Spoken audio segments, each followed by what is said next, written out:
반갑습니다. 오늘은 특별히 우리 한국교회에서 영성이라 하는 말을 한다고 하면 우리 두 분을 빼놓고는 이야기할 수가 없을 것 같아요.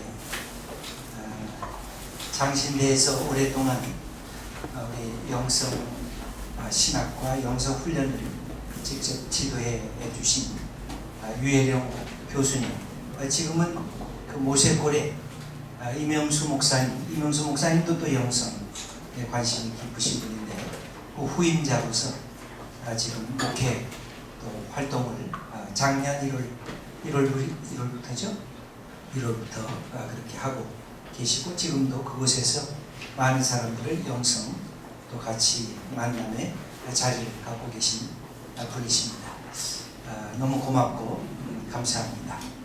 또 오늘 한 분을 또 소개해 드리겠는데, 여러분들이 오히려 이 책자와 또 다른 지상을 통해서 많이 얼굴을 뵀던 분입니다.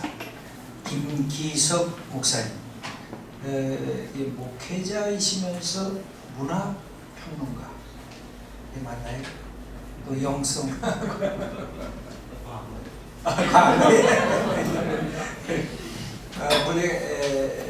저는 우리 통합측 장로교 목사입니다만 강미교 목사님이십니다.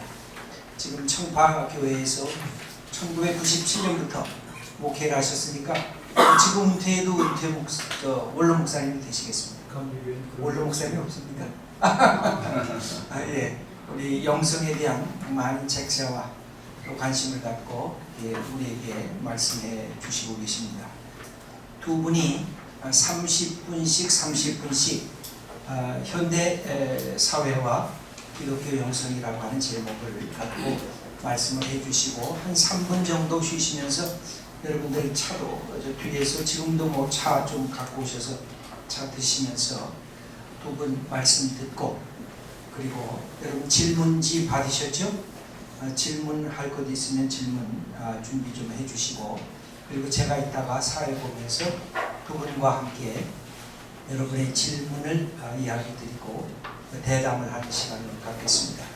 그래서 우리가 이 시대에 어떤 영성을 갖고 살아야 되는지를 함께 나눌 수 있는 시간이 되면 좋겠습니다.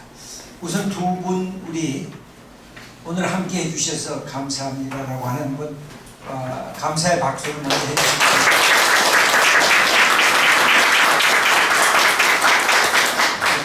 7시 35분이니까 30분 정도 먼저 유혜령 교수님이 말씀해 주시고, 그 다음에 계속해서 김기석 목사님 말씀해 주시겠습니다.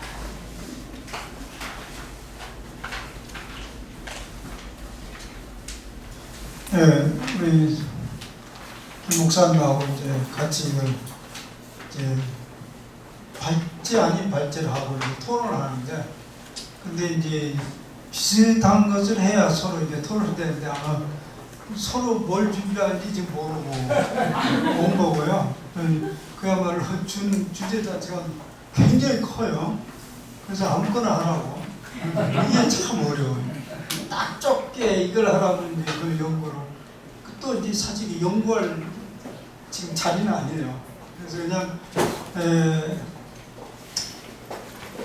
그래도 제가 영성을 이제 전공을 했으니까 일반 얘기할 수 없어서 그 부분을 하나 잡고 얘기를 하는데, 이제 사실 영성을 제가 일생 주제로 잡고 연구를 해왔고 또 실천을 해왔는데, 지금 가만히 돌이켜보면 첫 번째, 지금부터 거의 30여 년 전, 27, 8년 전에 그때 출발한 생각과 지금과 상당히 다르다는 생각을 가지고 있었어요. 그러니까 그때 난 답답하게 생각했던 사람도 상당히 있었겠다. 물론 자기신대도 우리 그 당시에 우리 김 교수님도. 그래서 이제 이런 분들의 이제 채찍과 여러 가지 얘기들이 저를 이제 오늘까지 조금씩 발전되게 없다는 것에 대해서 고맙게 생각을 해요. 돌이켜보니까. 이제 영성을 맨 처음에 할 때는 사실 이제 젊었을 때 내가 영성을 확 뛰어들 때는 굉장히 이분법적인 사고를 가지고 있었을 때거든요.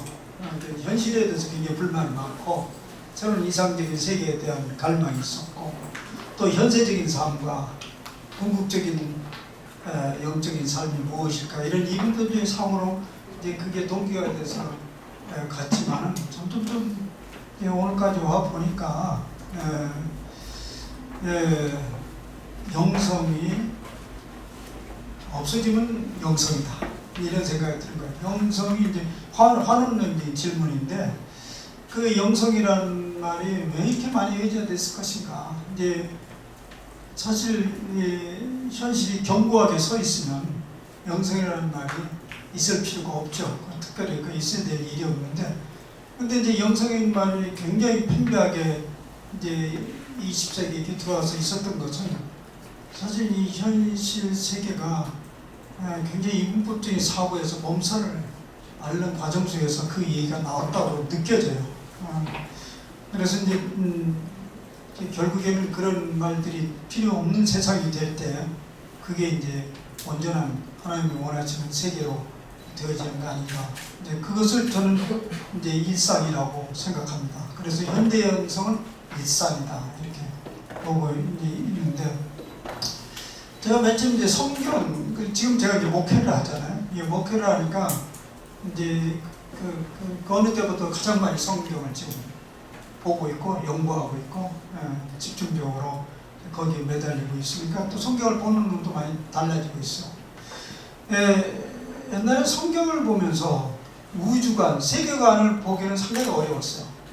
그저 순전히 인간의 개인적 영성이나 개인적 삶이나 개인의 운명이 어떻게 될 것인가. 그것을 이제 그걸 전해주는 게 성경이라고 생각했던 거고, 성경을 보고 뭐 우주지간의 세계관을 보는 것은 마땅치 않다 생각을 했는데, 그리고 한 인간을 위해서 주어진 성경책. 그런데 이제 지금 자꾸 이제 질문을 하게 되죠. 그럼 인간이 세계 속에 있는데 세계라는 뭐라는 것인가? 그리고 이 우주는 도대체 뭐라는 것인가? 그거 같이 연결되지 않으면 인간의 운명도 얘기할 수 없고 인간은 무엇인가 얘기할 수도 없잖아요. 그럼 성경은 그런 얘기를 하지 않는가? 그런 생각을 자꾸 던지면서 최근에는 성경에 그 얘기를 하고 있다. 우주적인 것, 세계관적인 것, 그런 얘기를 하고 있다. 또 인간이 중심이 아니다. 인간은 전 우주의 한 구성 요소일 뿐이다. 이 생각을 가지기 시작했습니다. 이제 우선 이제 그런 것을 전제로 오늘 이 글을 이제 간단하게 써놨는데요. 이제 현대 영성은 일상의 영성이다. 이게 이제 제가 얘기하고자 하는 건데, 그동안에 이제 영성을 이제 전통적으로 얘기할 때는 이제 신학과 이렇게 연결을 시키려고 애를 이제 써왔죠. 많은 경우. 근데 물론 그것과 전혀 무관하지 않지만 또 동일하지도 않습니다. 그래서 이제 영성을 정의할 때 신학의 한 분야로 얘기하는 것을 요즘에는 거부합니다. 그래서 이제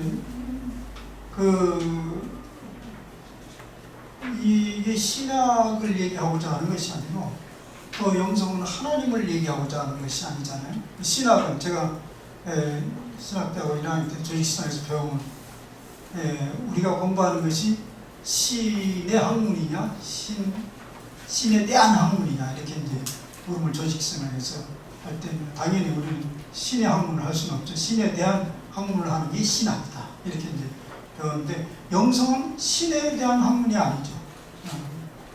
하나님의 영성이라는 말을 종종 어떤 목사님이 쓰는 데가 굉장히 무지의 소치입니다. 하나님의 영성을 붙여줬죠. 그러면 예수의 영성은 가능하죠. 그러니까 영성은 이제 하나의 인간을 탐구하는 영역이다 이렇게 볼 수 있습니다.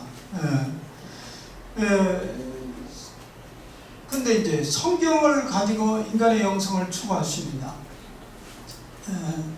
그런 이제 그 신학을 자꾸 갖다 집어넣을 때 영성을 성경에서 끄집어내야 된다 이제 자꾸 얘기하잖아요. 뭐 일면 기독교 영성을 말할 때는 이제 많이 되지만은 영성이 추구하는 분야는 인간이라고 할 때 성경만 들여다보면 인간을 알 수 있냐, 이제 그거에 대해 물음을 던지는 거. 성경만 들여다보면 인간을 알 수 있냐. 마치 성경을 들여다보고 인간을 알 수 있다는 소리는 하나님이 우주를 만드셨잖아요. 우주 만물을 만들었으니까 성경만 보면 우주를 알 수 있다. 이 소리나 똑같죠. 성경만 보면 우주를 알 수 있지는 않죠, 그죠? 우주를 알려면 이제 물리학을 공부해야 되는 거죠. 인간을 알려면 인간학을 공부를 해야 된단 말입니다. 그것을 저는 이제 인문학이라고 얘기할 수 있어요. 인간학은 인문학이잖아요. 그러니까 영성은 인문학이다. 요즘에 그렇게 얘기해요. 아까 이제 신학과 관련되지 않았지만 오히려 더 넓은 틀에서 영성은 인문학이다. 이렇게 이제 얘기합니다. 왜 이렇게 하느냐? 이제 아까 이제 영성이라는 것은 인간을 탐구하는 분야라고 할 때 인간을 여러 방면으로 탐구할 수 있죠. 첫째는 인간은 상황적 존재잖아요. 그 어떤 상황 속에서 이제 그 인간이 누구냐 이렇게 얘기를 하잖아요. 이때는 분명히 사회학이나 인류학이나 경제학이나 정치학 등과 관련시켜서 인간을 이해할 수밖에 없어요. 또 둘째는 영성을 경험적 측면에서, 인간은 경험적 존재잖아요. 경험적 존재 측면에서 인간이 무엇이냐고 물을 때는 완전 심리학이 접근이 될 수밖에 없어요. 그리고 이제 인간을 좀 더 진정성 있는 존재로서 이제 본질적 측면에서 인간이라는 게 뭐냐, 이제 형이상학적 측면에 질문을 할 때는 아무래도 철학의 도움을 받아야 되고, 이런 등등 갖가지 학문의 영향을 받아야 인간을 충분히 이해할 수 있지 않겠는가, 이런 측면에서 이제 영성을 인문학이라고 얘기를 합니다. 뭐 이제 기독교적인 그런 이제 뒤로 이제 두고요. 그 다음에 이제 큰 틀에서 제가 생각하는 영성은 이제 제가 아니고 요즘에 세계적으로 많이 연구되는 영성은 인문학에 집어넣는 게 맞다, 학문으로서. 그래서 신학 부류 말고 신학 영성 이렇게 두는 게 맞다, 이렇게 주장하는 요즘 큰 틀입니다. 그럼 현대사회의 영성, 그러면 현대사회의 영성이란, 아까 얘기한 대로 그건 일상의 영성이라고 했는데 왜 일상의 영성이냐, 그럼 이제 이건 뭐 최근만은 아니죠. 첫째는 성직과 세속적인 일과의 상관관계를 좀 생각해 보려고 합니다. 우리가 뭐 다시 언급할 필요도 없이 개혁자들의 생각은 분명히 성직과 세속적인 일의 구분을 원하지 않았어요. 그런 구분은 미친 짓이라고 루터가 얘기할 정도였어요. 당시에 이제 로마 카톨릭에서 한 건데, 수도자나 사제와, 거기는 이렇게 나와요. 수도자와 사제와 왕도 나와요. 왕, 관직 이런 것들을 분류하면서 이런 것은 세상 것들이 하는 것이다, 이쪽에서 이렇게 얘기하고, 이건 성직이다 할 때 루터는 그 얘기를 하면서 그런 소리를 하는 건 미친 짓이다, 미친 사람이 한 소리, 이렇게 아주 굉장히 신랄하게 얘기하고, 우리가 잘 아는 대로 우리에게 이 땅에서 주어진 모든 일들은 하나님의 거룩한 부름이다, 이제 소명, 이제 그것을 이제 얘기했죠. 그건 뭐 다시 제가 길게 언급할 필요도 없이 우리가 다 알고 있는 사실입니다. 그런데 로마 카톨릭 얘기를 좀 하겠습니다. 사실 로마 카톨릭은 오랫동안 그 구분이 분명했어요. 뭐 지금도 현실 속에는 이 사제와 평신도와의 이 감은 상당히 넓어요. 근데 이제 로마 카톨릭의 그 바티칸 문서는 이미 그것이 너무 무너졌어요. 특히 이제 제2바티칸 공의회 1962년부터 65년 사이 그 공의회가 이제 엄청난 혁명을 일으킨 공의회인데, 여기서 이제 성소, 카톨릭의 성소라고 얘기하죠. 홀링. 이 성소의 적용을 굉장히 이게 넓게 이제 확대를 시킵니다. 이전에는 상상할 수 없는 확대를 시켜요. 이 성직을 평신도에게로 확대시킵니다. 우리가 들으면 너무 찐발맞이 당연한 건데 이건 혁명입니다. 혁명이에요. 이 평신도에까지 확대시키면서 공의의 문서로 평신도 사도직에 관한 교령을 별도로 발표를 합니다. 예. 그래서 반포하기를 평신도들의 영적 생활 태도는 결혼 생활과 가정 생활, 독신 생활, 수절 생활, 건강 상태, 직업적 또는 사회적 활동 등에 따라서 각기 다른 특징을 지니게 된다. 그러므로 자기 신분에 알맞게 부여된 천품과 하늘에서 내려온 품성에서 선품과 자질을 끊임없이 연마하며 성신께 받은 고의 은사를 이용해야 할 것이다. 이것도 성직이라고 얘기하는 것이죠.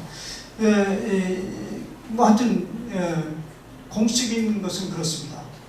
그래서 이제 이런 J파티면 이런 문제가 생기면서 교회 우리로 얘기하면 그들은 뭐 그렇게 치명타를 하는데 우리로 볼 때는 교회에 엄청난 치명타를 입었습니다. 이 바티칸 공회 이전에는요 신학교마다 수도회마다 넘쳐났어요.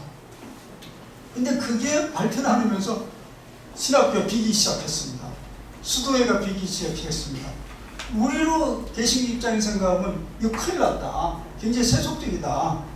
이렇게 생각하는데 자연스럽게 받아들였어요. 그게 맞다. 그러면서 이제 뭐라 해야 되냐, 미국 같은 데서는 많은 수도단체나 가톨릭 기관에서 운영하는 대학들의 CEO들이 바뀌기 시작했어요. 말하자면 이제 그 운영권자들이 바뀌기 시작하면 이게 자꾸 팔려요, 세속적으로. 제가 그 부분에 대해서 물어봤어요. 그 수도자들이 같이 이제 한동안 같이 지냈던 일이 있었는데 이런 현상에서 어떻게 생각하냐, 지금 위기가 있지 않냐, 당신들이 교육기관이 다 이렇게 세속기관으로 넘어가면 어떻게 되냐 그랬더니 그 사람들이 얘기는 뭐냐면 지금 현대사회는 그들이 훨씬 더 이 운영을 잘할 수 있는 능력을 가지고 있다. 우리 때는 이제 그 운영을 하는 것도 다른 것으로 옮기도록 하나님께서 요청하고 있다. 그래서 뭐 자연스럽게 넘어가면 된다. 크게 위기의식을 안 느끼는 걸 제가 이제 들어봤습니다. 그러니까 이게 이제 성직과 세속직에 이제 구분되지 않는 그런 것도 이제 가톨릭에서도 현재 진행이 되고 하고 있다. 그런 얘기입니다. 더 이상 성과 속은 없어진 겁니다. 뭐 우리가 뭐 아는 대로 1960년대 하리 콕스가 세속도시라는 책을 쓰면서 그런 것들을 외쳤는데 우리 개신교 쪽에서는 상당히 적극적이었죠.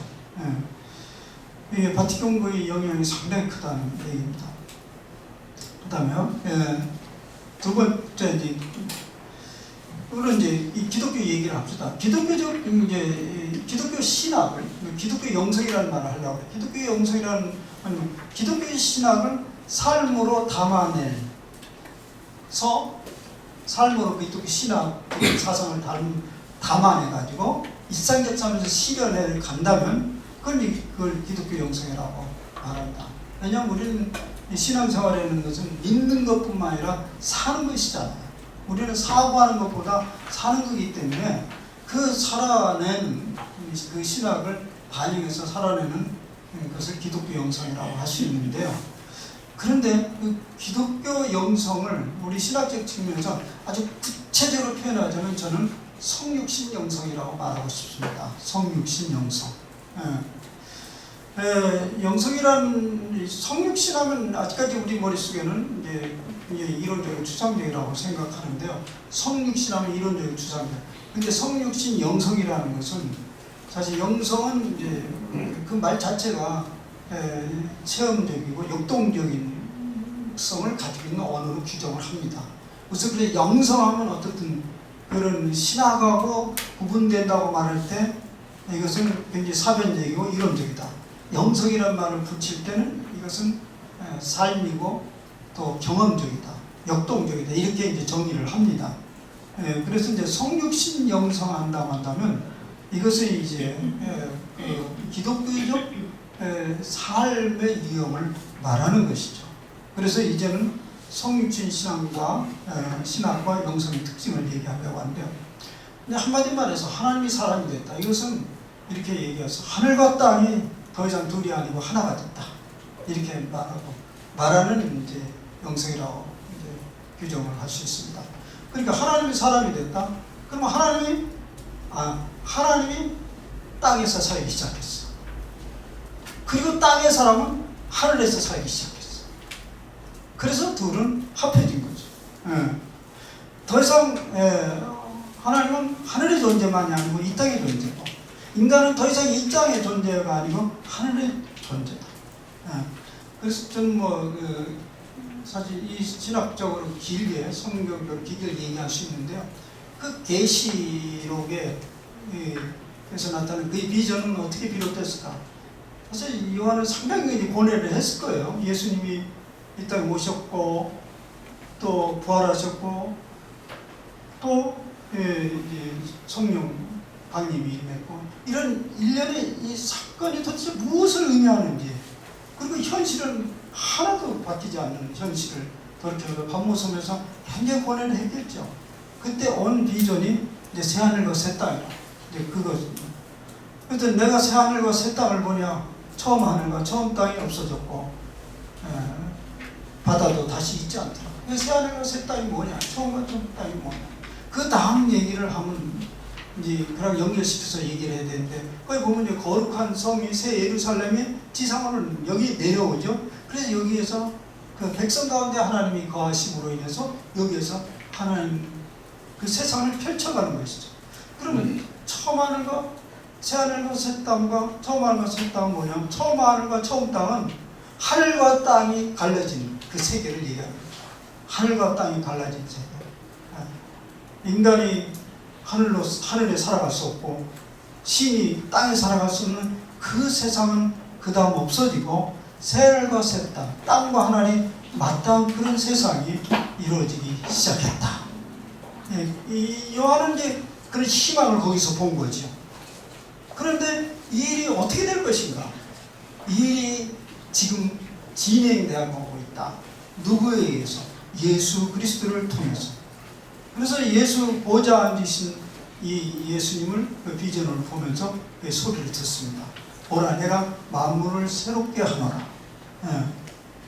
그래서 이 역사 속에서 비로소 이 예수 그리스도께서 이제 승천하시고, 그런 사건이 이 역사 너머에 저고서 사라지지 아니하시고, 다시 그분은 역사 속에 재진입을 하셨다는 것을 이제 경험하게 되죠.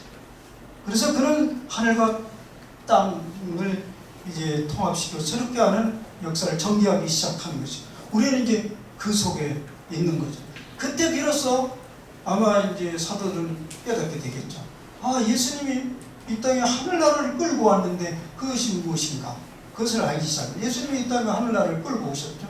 마태복음은 사실 제가 이제 마태복음 전 성서 전공자가 아니지만 이제 교인들 가르치는 제가 이제 지난 1년 동안 마태복음 연구하면서 가르치면서, 마태복음 사상은 이제 하나님 나라의 사상.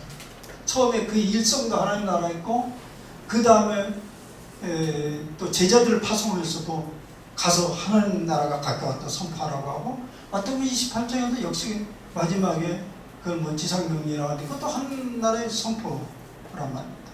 이제 그것은 이제 그렇게 시작한 것을 사실 요한은 깨닫기 시작한 거죠. 아, 그렇게 시작됐구나.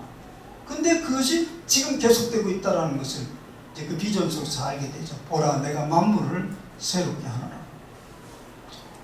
이런 그 성육신의 영성이 오늘 우리의 삶 속에 깊이 지금 개입되어 왔다, 그렇게 믿습니다. 그래서 마침내 그 결과로서 일상과 비상, 상식과 초월, 자연과 초자연, 세속성과 거룩성이 이제 하나로 통합되는 지혜예요. 세상 속에서 우리가 살고 있다고 하는 것이고, 우리는 그런 삶에 부름을 받은 사람들이다. 이제 이것이 이제 제 핵심된 현대 영성으로 보고 있습니다. 그래서 이제 우리는 일상과 영성을 실천하는 방법들을 얘기하는데요. 이 실천하는 방법은 우리는 이것을 믿어야 돼요. 우리는 지금 공간적 개념으로는 새로운 세상 속에 살고 있어요.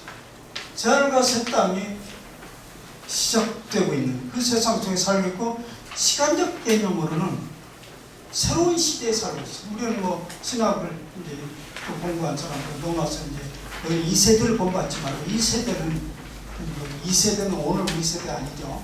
이전 세대 얘기하고, 물론 율법의 시대 얘기하지만 이것은 예수님을 중심으로 해서 이전 세대와 새로운 시대를 얘기한다면 우리는 새로운 시대였어요.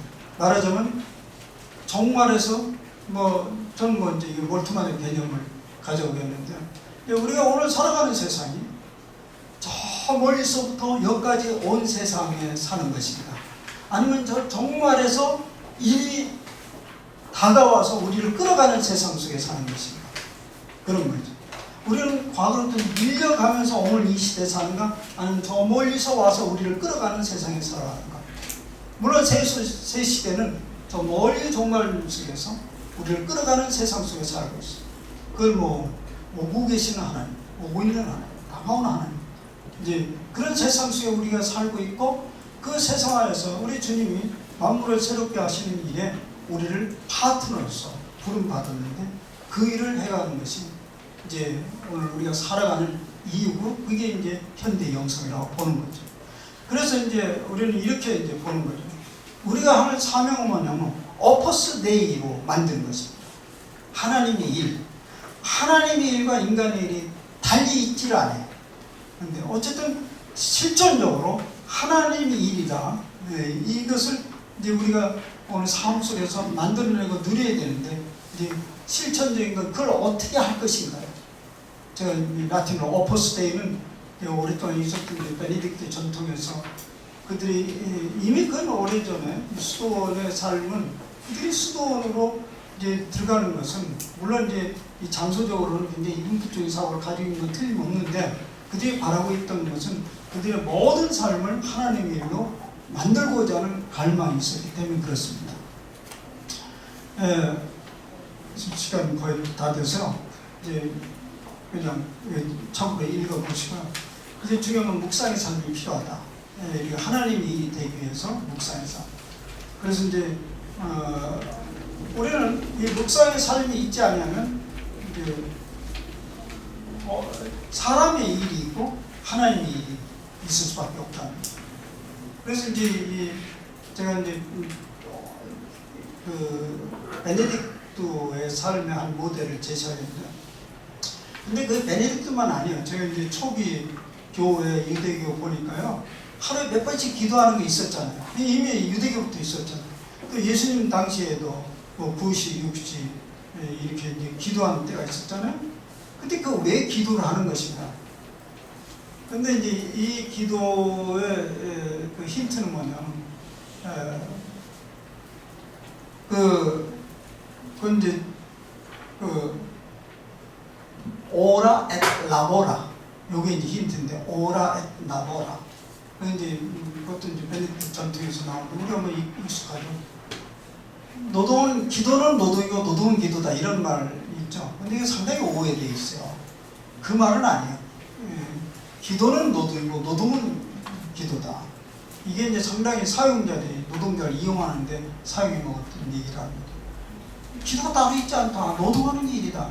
그렇지는 않습니다. 이 소리는 기도하라. 그러면 노동이 기도가 될 것이다. 이런 의미예요. 그래서 이제 그들은 이 기도 시간을 이건 그냥 제가 편하게 기도라고 하지만 묵상이라고 얘기했어요. 묵상 하나 하루에 몇 번씩 이렇게 두거든요. 사이사이. 이렇게 제일 많이 두면 7번, 초기교회는 3번, 이렇게 두는 건 뭐냐면 요 기도 시간이 의미가 있는 게 아니고 이 기도와 기도 사이를 오퍼스 데이로 만들기 위해서 하나님의 일로, 그 다음 사이로 하나님의 일로 만들기 위해서, 그 다음 사이로 하나님 만들기 위해서, 그 사이는 우리 기도라고 얘기하지만 저는 몸이라고 얘기하고 하나의 여백이라고 말할 수 있어요. 삶의 여백이라고 말하고 또 다른 말로 하면 성찰이라고 말할 수 있어요. 이거 다 똑같은 얘기예요. 몸, 묵상, 성찰, 기도 혹은 여백. 이 여백이 다음 시간을 하나님의 일로 만들어내는데 결정적인 역할을 한다. 그렇지 않고 모두 활동으로 되면 이 활동은 사는 것이 아니고 사라지는 것이에요. 우리가 사라져서는 안 돼. 깨어있으라는 자기가 주도적으로 살아가야 되는데 그런 여백 속에서 그 나머지가 하나님 일로 된다. 그래서 저는 묵상 생활을 이제 제시하는 자세 자세한 얘기인지 이런 데 아는 사람 대충 알고요. 이 그림만 하나 설명 마치겠습니다.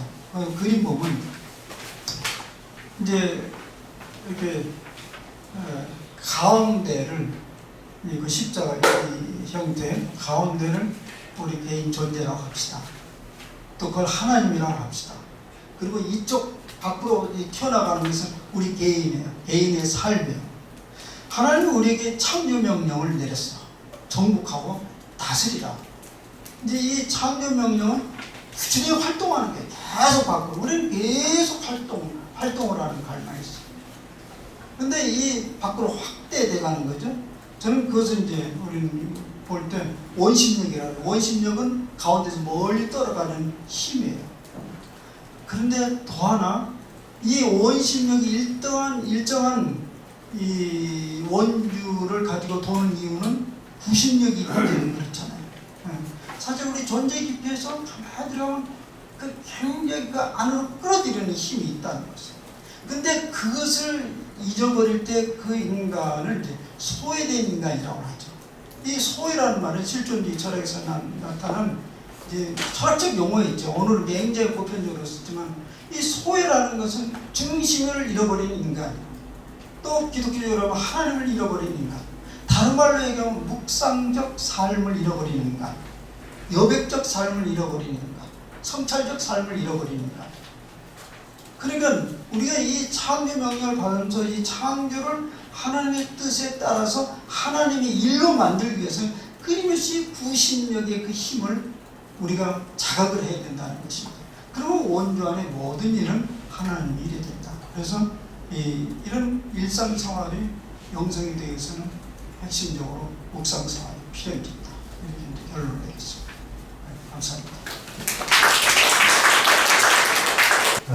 저 신학교 다닐 때 우리 학장님 돌아가셨는데 일찌감치 윤성봉 박사님이라는 토착과 신학자이신데 그거는 설교를 하거나 이럴 때 이제 스스로 아주 그 생각의 깊이 속에 들어가서 아주 행복하셔서 막 얘기하다 보면 길어져요.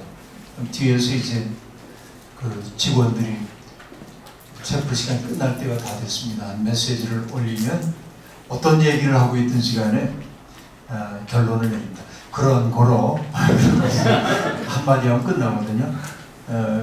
저도 배웠는데요. 오늘 유 교수님 통해서 아주 굉장히 귀한 가르침을 얻게 되었습니다. 아까 얘기한 건 농담이고 전해주셨던 내용이 너무나 아름답고 또 잘 정리하게 되어서 참 감사합니다. 미래목회와 말씀연구원 이런 연구원의 이름을 이렇게 정한 까닭이 아마 한국교회가 상당히 어려움 속에 있기 때문에 앞으로 목회적 상황이 어떻게 바뀔 것인가 여기에 대한 고민들이 상당히 깊기 때문에 우리 김지철 목사님을 비롯해서 여러분들이 그러면은 앞으로의 교회가 지향해야 할 방향이 뭘까 이 고민들을 아마 나누기 위해서 만든 것처럼 보입니다.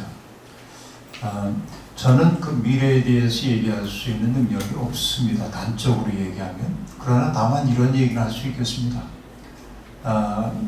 라다크를 찾아가서 라다크의 문화인류학적 그 마을의 문화인류학적으로 한번 연구를 전개했던 노르베리 호지의 책 제목 오래된 미래라고 하는 책이 있죠.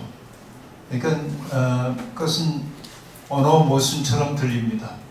미래라는 것은 아직 오지 않은 부분인데 그 미래가 오래되었다고 얘기하는 것 그 자체 속에 이미 모순을 내포하고 있는 것은 분명합니다만 그러나 오래된 미래라고 하는 그 말 속에서 나는 미래에 대한 전망을 찾아야 할 거다 하는 생각을 품고 있습니다. 칼리아스퍼스라고 하는 철학자가 주전 8세기부터 주전 2세기 사이를 찹촉 시대라고 얘기해서 인류의 정신사가 그때 다 만들어졌다고 얘기를 하죠. 따지고 보면은 인도 같은 데서는 그 힌두교의 경전들 또 불교의 경전들이 등장하고 이게 서가모니 등장한 데 다 그때라고 얘기할 수 있겠고 또 이 페르시아 같은 데서는 조로아스터가 등장하고 유대 땅에서는 이사야 같은 예언자들이죠. 예언자들이 등장하고 그리스 같은 데서는 자연 철학자들은 물론이고 또 BC 5세기에 위대했던 비극 작가들 인류의 서양사의 틀을 만들었다고 할 수 있는 사람들이죠. 그러니까 주전 8세기 호메로스라든지 주전 5세기의 비극 작가들 그리고 그들과 비슷한 시기에 등장한 소크라테스, 플라톤, 아리스토텔레스 이게 전부 이제 그때 중국에는 공자왕, 맹자를 비롯해서 춘추 전국시대의 현인들 이 사람들이 전부 그 시대에 몰려있죠. 조금 떨어져서 등장한 게 이제 예수님이죠. 그러나 어쨌든 인류는 그런 BC 8세기에서 2세기를 축으로 놓고 여기를 맴돌고 있다. 이것이 이제 칼리아스포스가 들려줬던 얘기인데 어떻게 보면은 서양의 철학사라고 하는 것이 플라톤에 대한 풋노트라고 얘기를 하잖아요. 화이트헤드 같은 학자가 했던 얘기를 기억합니다만 그런 시대라고 한다면 오늘 물질 문명이 아주 고도화되고 있는 오늘 정신적 공허가 깊어가고 있는 이때 우리가 미래를 가늠해 보기 위해 봐야 할 것은 마치 르네상스 시대의 사람들이 문명의 한계 속에서 고대 그리스도를 바라봤던 것처럼 우리들도 과거를 깊이 통찰하고 다시 얘기하면은 우리의 삶에 경전적 지위를 갖고 있는 그런 텍스트들에 주목할 필요가 있겠다 하는 생각을 자꾸만 품게 됩니다. 그래서 AI 시대가 열린다고 그래가지고 여기저기서 이제 AI에 대한 얘기를 하고 그러는데 일반 그건 필요한 일이기도 하지만 그러나 인간성의 깊이라고 하는 게 뭘까를 돌아보기 위해서 우리 근본으로 자꾸만 가야 한다는 생각이 제게 깊이 있습니다.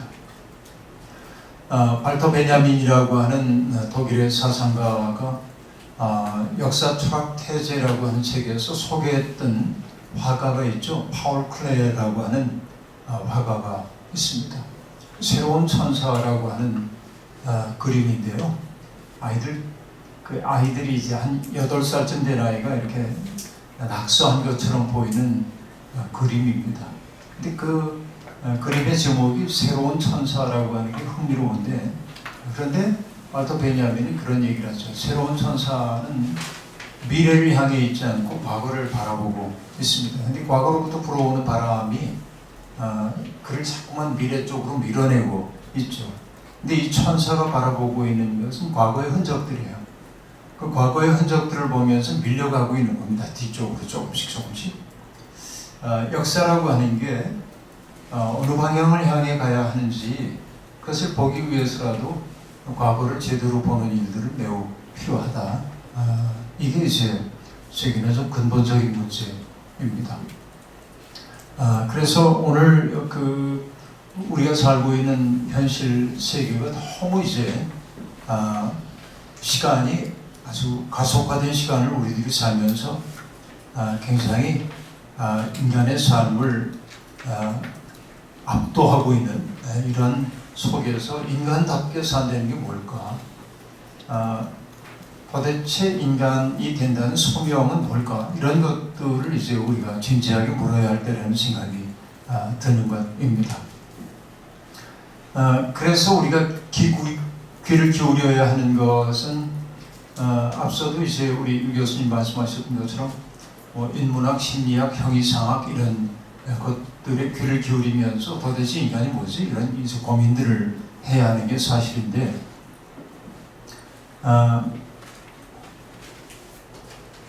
나는 왜 이 세상에 없지 않고 있는가?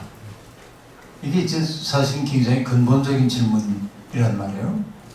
근데 없을 수도 있죠. 소위 문자적 창조론자들은 지구 나이가 10,000년도 안 됐다고 얘기하지만 과학자들이 얘기하고 있는 이 우주의 나이는 138억 년, 또 지구의 나이는 46억 년 이렇게 얘기하고 또 저는 우주에 있는 별들의 수요가 얼마나 많은지 어떤 분이 계산을 했는데 어떻게 계산했는지 모르겠으나 그분이 이렇게 얘기를 했습니다. 우주 전체에 있는 별의 개수는 지구상에 있는 바닷가와 사막에 있는 모든 모래알갱이의 10배쯤 된답니다. 그러니까 이렇게 광대한 우주 가운데 나라고 하는 존재가 없지 않고 이 세상에 있다고 하는 말이 의미가 뭘까? 난 없어도 되는 존재잖아요. 내가 이 세상에 사르트르 같은 사람은 내 동댕이 쳐진 존재라고 얘기를 했는데 자유를 향해서 내 동댕이 친 존재라고 얘기하고 있는데 과연 그렇다 하더라도 나는 왜 이 세상에 있는가 이런 질문들이 아주 심각하게 등장한다고 볼 수 있습니다. 특별히 오늘 같은 시대에 그런 질문은 더욱더 필요하다고 생각하는데요.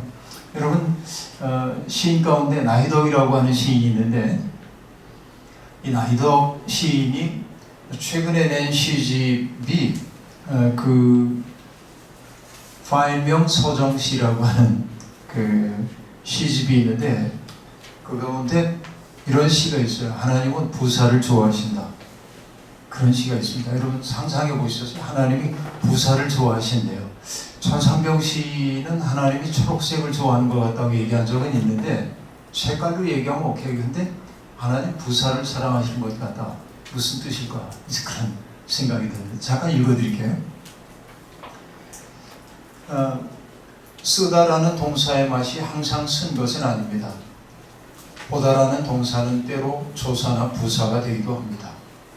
너무라는 부사를 너무 좋아하지는 마세요. 빨리라는 부사도 조심하세요. 항상이라는 부사야말로 항상 주의해야 할 물건이지요. 하나님이 부사를 좋아하시는 건 사실이지만요. 자, 여기까지 무슨 얘기를 하려는지 알기가 좀 어려워요. 여러분 그렇다고 생각이 됩니다.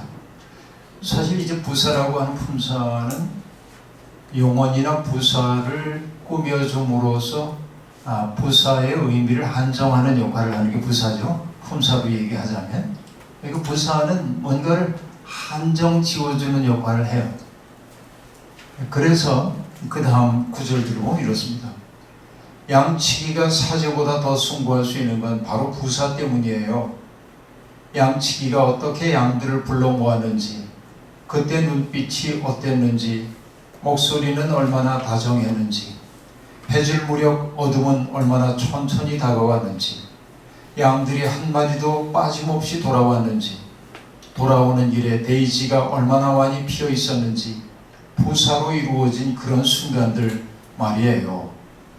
부사는 희미한 그림자 같아서 부사 곁에서도 마음도 발소리를 낮춘답니다. 천천히라는 부사는 얼마나 천천히 어두워지는지요. 처음이나 그저라는 부사 뒤에서 망설이는 동사들을 보세요. 동사들이 침묵하는 건 부사들 때문이에요. 그러나 부사를 발음하기 전에는 오래오래 생각하세요. 그런데 하나님 부사를 좋아하시는 당신은 정작 내 속에서 길을 잃으셨군요. 저는 이 시에서 이 대목이 이 시를 설명해 준다고 봐요. 동사들이 침묵하는 건 부사들 때문이에요. 우린 수없이 많은 동사를 가지고 살고 있습니다.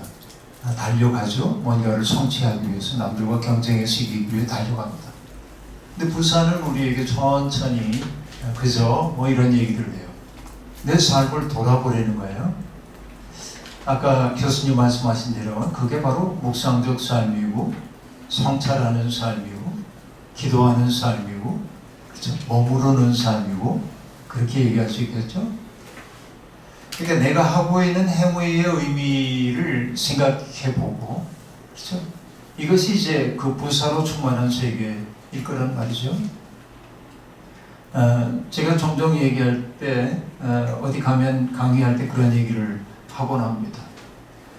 하나님이 창조하신 세상을 바라보면서 보기에 참 좋았다고 그러셨는데 하나님 보시기에 좋지 않았다는 말이 나오잖아요. 사람이 홀로 있는 것이 하나님 보시기에 좋지 않았다. 그렇게 말합니다.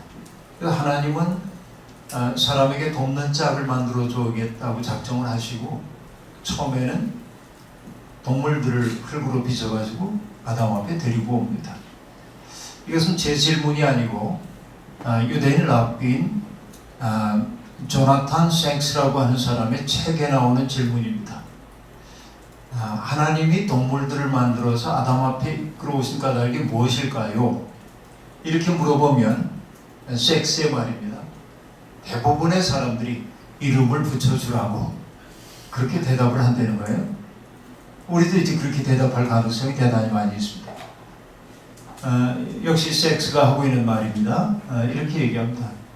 그러나 하나님이 아담에게 이름을 붙여주라고 하신 적은 없어요. 아담이 부르는 게 이름이 되었을 뿐이죠. 저는 언어를 다루는 사람이기 때문에 그 속에 있는 언어 사건 그걸 매우 이제 중요하게 여기지만 지금은 그런 얘기할 시간은 없고요. 근데 이제 섹스가 결국 하고자 하는 얘기는 뭐냐면 자기가 던진 질문에 대한 자기의 대답입니다. 함께 경탄하자고 그렇게 말합니다.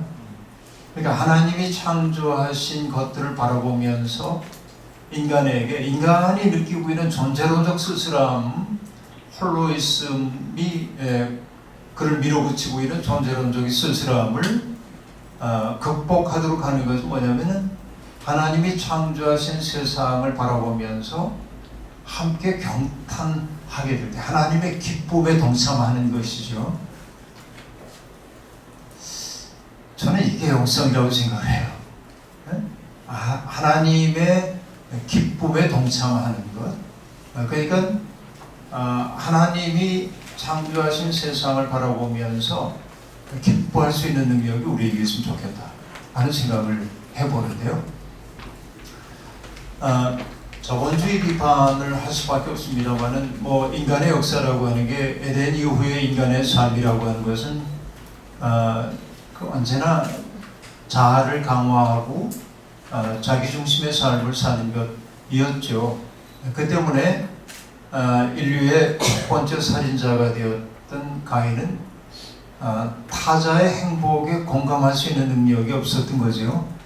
그러니까 아벨의 제사를 받으시는 하나님을 그는 용납할 수가 없었는데 하나님에게 보복을 할 수가 없으니까 자기 속에 있는 증오를 풀 길이 없으니까 하나님의 사랑받는 자를 제거함으로 하나님께 보복한 거죠.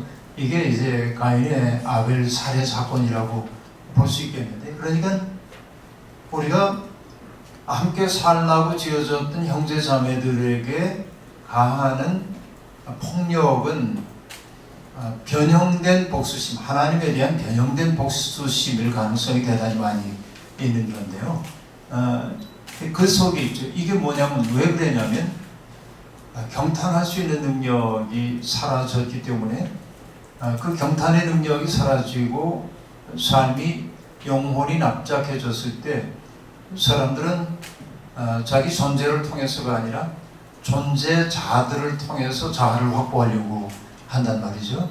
자기를 근사하게 포장하기 위한 재료들을 많이 필요로 하고, 근데 그것은 한정되어 있기 때문에 항상 그것을 누리고 싶어하는 다른 이들과 경쟁할 수밖에 없고, 경쟁이 우리 속에 내면화되는 순간 우리는 타자 속에 있는 아름다움을 보고 신적 기쁨을 누릴 수 있는 능력이 우리에게 너무 부족하다.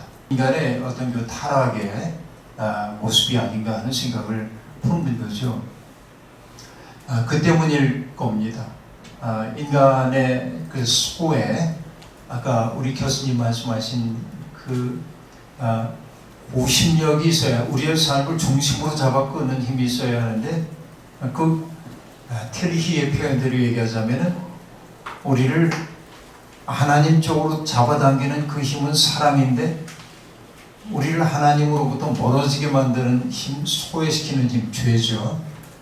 그 죄는 멀어지게 만들고 사랑은 가까워지게 만드는데, 그러니까 내 속에서 타자들에 대한 사랑의 능력, 이런 것들이 사라지면서 인간은 끝없는 소외 속에 갈 수밖에 없고 행복하기 어려운 그런 구조 속에 들어가게 되었다 하는 얘기입니다.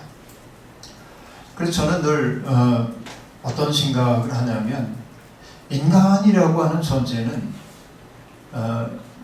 글쎄 여기 있는 이제 목사님들이나 이런 분들한테 이건 뭐 신학적 근거가 있는 얘기라고 얘기하기 좀 어렵긴 한데 제가 이렇게 얘기합니다. 나중에 기회 되시면 한번 써보시라고. 어떤 얘기냐면은 하나님이 아담이 만족하지 못하니까는 아담을 깊이 잠들게 하고 갈비뼈를 뽑아가지고 이제 하와를 만들잖아요. 이 갈비뼈의 의미가 뭐냐, 뭐 수메로와 아카도에서 뭐 절친한 친구 생명을 나눈 사이 뭐 이런 뜻이 있고 이거 우리 신학적으로 다 알 수 있는 얘기들인데, 근데 결국 흙을 빚어 만들 수도 있는 인간을 굳이 갈비뼈를 뽑아가지고 만드는 그 아주 복잡한 과정을 거쳤던 그 이야기 속에 숨겨져 있는 속내라는 건 뭐냐면 인간은 너 없이는 존재할 수 없다. 인간이 상호 귀속된 존재라고 하는 사실이 바로 그 하와의 창조 이야기 속에 담겨 있습니다. 인간은 너 없이는 존재할 수 없다. 그래서 여러분 뭐 정현종이라고 하는 시인이 비스듬이라고 하는 시에서 그런 이야기를 합니다. 세상의 모든 것들이 다 비스듬히 기대고 있다는 거죠. 기대지 않은 것은 아무것도 없습니다.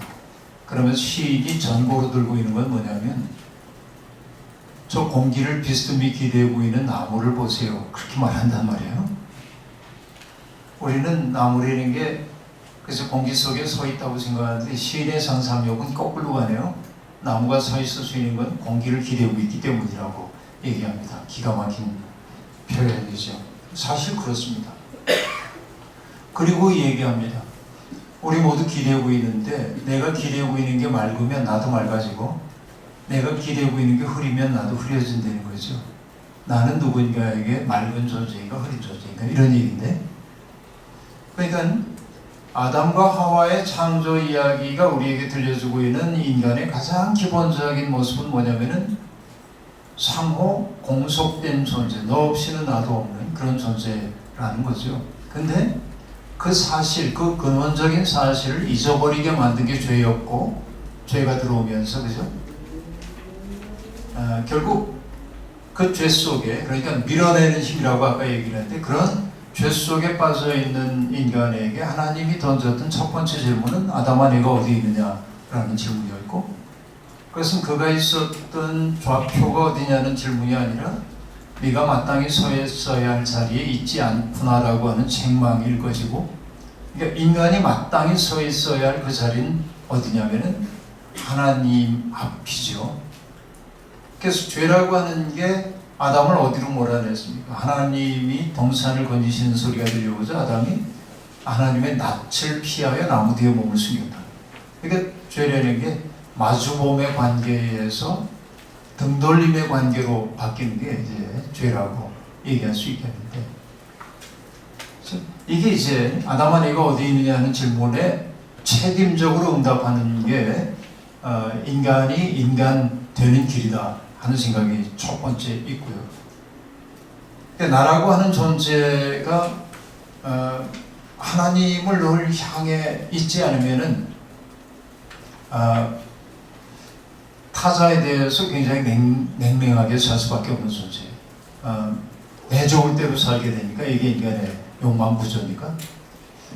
근데 여하튼 여러분 에덴 동산 이후에 그 시간 속을 빠져있는 인간들, 아담과 하와 사이에 태어났던 최초의 인간 가인이 형제 살해자가 되었다고 하는 것은 참 씁쓸한 이야기이긴 한데, 가인이 아벨을 죽이자마자 하나님이 등장하셔서 던지는 질문이 뭐냐면 내 동생이 어디 있느냐 하는 질문인데, 내가 내 동생 지키는 자냐고 불퉁거리자 하나님 거기에 대해 대답을 안 하지만, 그러나 우리는 텍스트를 읽을 줄 아는 사람들이니까 말 없음표 속에 속뜻을 알잖아요.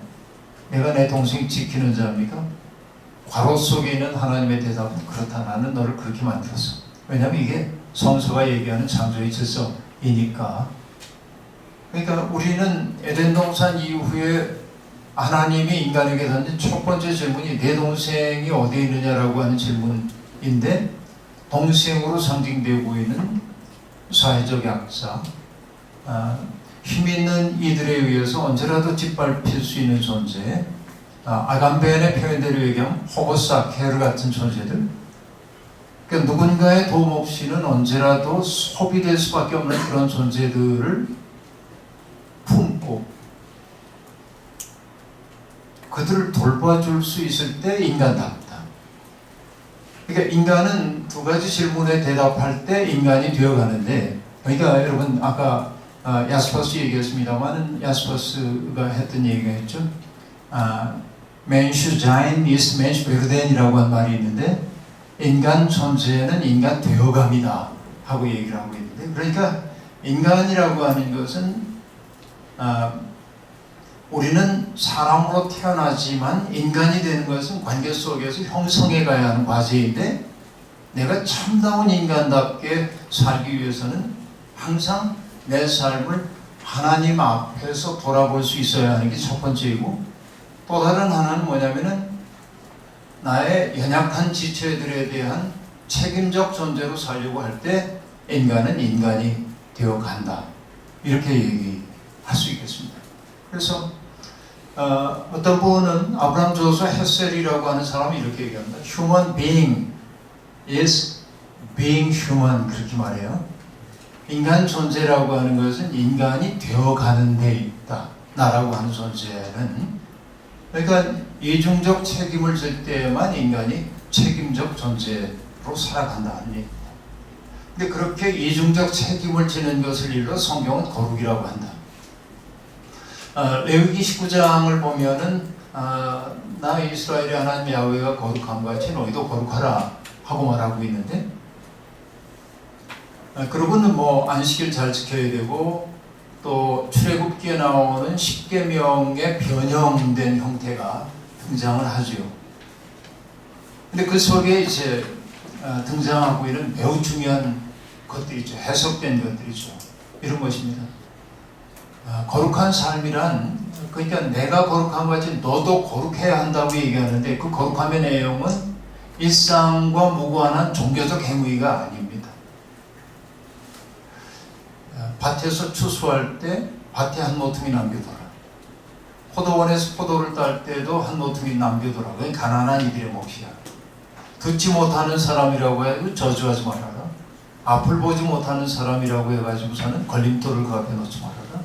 일꾼의 품삯 떼어먹지 말아라.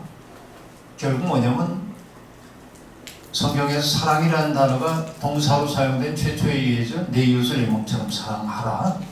이게 이제 거룩함이죠. 이것이 하나님 앞에 산다는 말의 의미일 거고, 내 동생이 어디 있느냐라고 하는 질문에 대한 답을 하는 것일 겁니다. 이것이 조금 더 개인의 윤리에서 넓혀져서 사회로 확장된다고 할 때 그게 안식년 혹은 면제년으로 확장될 수 있는 것이고, 그것이 결국 레위기 25장, 26장에 나오는 희년법으로 가는 거죠. 우리가 살고 있는 제도로서의 세상 그 자체가 하나님의 법을 어떻게 이룰 수 있도록 할 것인가, 여기에 대해서 우리들이 어떤 책임을 지고 살 것인가. 여러분, 기독교의 영성은 바로 그 지점까지 주목하는 데 있다, 그런 생각을 해보는 겁니다. 자본주의 세상은 우리를 끊임없이 아까 교수님 표현대로 얘기하면은 원심의 방향으로 우리를 끌고 갑니다. 인간의 욕망이라고 하는 것은 언제나 자기를 강화하기 위해서 하나님으로부터 멀어지려고 하고 있습니다. 자본주의 세상은 끊임없이 우리에게 환상의 행복이라고 하는 환상을 심어줍니다. 그러나 그 행복은 누릴 수 없는 행복입니다. 왜냐하면 돈이 중심이 되는 세상에서는 일부분은 돈을 많이 누릴 수 있지만 그렇지 못한 사람들은 불행을 내면화하고 살 수밖에 없는데, 이게 자본주의 세상의 모습이라고 볼 수 있는데, 적어도 우리들이 영성을 지향하는 삶이라고 한다면 뭘 꿰뚫어 봐야 하냐면, 돈이 행복을 줄 수 있다고 하는 것이 얼마나 허구인지를 꿰뚫어 봐야 하고, 그렇죠? 그러니까 영성이 깊어진다고 하는 것은 뭐냐? 자본주의가 우리에게 펼쳐 보여주고 있는 행복의 신기루 너머에 있는 죽음의 기운을 보완해내는 것이고, 거꾸로 다른 삶이 가능하다고 하는 사실을 사람들에게 삶을 통하여 입증하는 것이다. 그러니까 그 예수님이 로마 제국이 지배하고 있었던 그 시대에 폭력을 통해서 세상을 제압하고 힘이 정의인 거죠. 이게 이제 플라톤의 국가정치라고 하는 책에서 트라시마코스라고 하는 사람이 소크라테스에게 하는 얘기가 있죠. 정의란 강자의 편익이다, 그런 말을 하고 있는데, 이게 이제 세상에 내면화된 법칙입니다. 힘 있는 사람이 과거의 역사를 기술하는 특권까지 누리잖아요. 힘을 가진 사람이. 그러니까 정의라는 게 강자의 특권이라는 씁쓸한 말이 통용되는 세상입니다만, 소크라테스는 그런 논의 하나하나 논파를 해버리죠. 예수가 보여줬던 것은 뭐냐면은 팍스로 만화의 허구를 폭로하면서 진실한 행복이라고 하는 것은 백향목처럼 우뚝한 존재가 되는 게 있는 게 아니라 겨자풀처럼 보잘것없어 보인다 할지라도 그들이 어깨를 혓고 넘어뜨리려고 하는 바람에 함께 맞서고, 그래서 함께하며 기쁨을 맛보고, 또 그 속에 날아 들어온 생명들을 품어줄 수 있을 때 이게 하나님 나라 아니냐, 새로운 삶. 그래서 오늘 이 시대에 우리들이 지향해야 될 진정한 영성이 있다고 한다면, 내가 하나님 앞에 서 있다는 사실, 그리고 동료 인간들에 대한 책임을 져야 한다는 사실을 일깨워주고, 지금 우리가 살고 있는 이 시대가 우리를 이끌어가는 삶의 방향 아닌 다른 삶을 상상할 수 있는 능력, 이런 것들이 영성일 거다 하는 생각을 저는 조심스럽게 해봅니다. 예, 이렇게 말씀 마치겠습니다. 고맙습니다. 그냥 자유롭게 그동안 늘 관심 가지셨던 분야에 대해서 한번 우리에게 말씀해 주시면 좋겠습니다라는 그런 뜻에서 말씀드렸습니다. 그래서 때로는 가장 넓은 것이고 또 그러면서도 가장 좁은 그런 주제를 선택하실 수 있도록 해주셨는데, 우리 교수님은 보다 신학적 또 인문학적 이런 접근을 통해서 말씀을 해주셨고, 또 김기석 목사님은 좀 더 어떻게 목사님으로 통일할까요? 네, 교수님과 목사님으로. 호칭도 굉장히 중요합니다. 이게 호칭에 따라서 영성이 이게 달라지는 거 아니에요? 그렇습니다. 그럼 제일 위죠. 제일 좋은 거죠. 네. 제가 그동안 하대해서 교수라고 해서 죄송합니다. 그래서 이 또 문학적 작품, 또 철학적 작품을 통해서 성경과 비교하시면서 영성이라는 게 무엇인가 하는 것 우리에게 말씀을 해 주셨습니다. 특별히 이 말씀을 하면서 분들이 미리 이렇게 문제를 이야기해 주신 분이 있는데, 제가 조금 전체적인 것을 이끌기 위해서 이런 말씀부터 제가 질문하면서 여러분들의 질문을 함께 이렇게 모아가도록 하겠습니다. 그 카톨릭에서 렉지오, 우리 유 교수님한테 렉지오 디비나를 얘기를 하면서 렉지오, 오라치오, 메디타치오, 컨템플라치오라고 하는, 그래서 마지막을 관상이라고 하는 것을 이야기를 하는데, 사실 루터는 그것을 좀 반대했다고 보여집니다. 그래서 어떻게 시작을 하냐면 오라치오, 기도, 그 다음에 메디타치오, 묵상, 그 다음에 하나 이 특별한 게 있는데 텐타치오, 라틴어로, 이게 독일어로 번역하면 안펠툼, 일종의 영적인 시련이라 그럴까요? 어떤 삶의 현장에서 부딪히는 고통, 이런 것들을 이렇게 꿰뚫고 들어가야 되는 조금 더 적극적이고 실제적인 삶의 도전을 우리에게 제시해 줬다고 생각을 하고 있는데, 이 점이 우리 기독교 영성에서 계속해서 열려진 상태로 논의가 됐는지, 아니면 캐톨릭적인 너무 이렇게 내면적인 자기 영성, 그러면서 아까 오프스 데이라고 하는 하나님의 일을 말씀하셨는데, 그것은 그 다음에, 그러니까 그것이 그렇게 루터처럼 이렇게 아주 뭐라 그럴까, 고난과 또 아픔을 갖고 이렇게 부딪히는 것이라기보다는 훨씬 더 일상적인 삶으로 이렇게 머물러 있지는 않았는지, 그런 영성의 차이는 우리 어떻게 생각하시는지 우리 유 교수님 말씀 좀 해주시면 좋겠습니다. 예, 이제 근원적으로 생각하면요, 루터도 후기 중세의 아들이요. 그러니까 그 맥락을 그대로 받은 거예요. 영향. 그 원래 수도자였고, 이제 그래서 이제 개혁가 되면서 현장으로 새롭게 연장성상에서 그걸 이제 놓은 것이지 전혀 다른 걸 자기가 고안했거나 그런 건 아니거든요. 근데 그 루터의 지금 중요한 건 하나는 액치오를 갖다 집어넣었던 끝에 액치오, 텐타치오하고 액치오. 그러니까 살아간다는 거죠.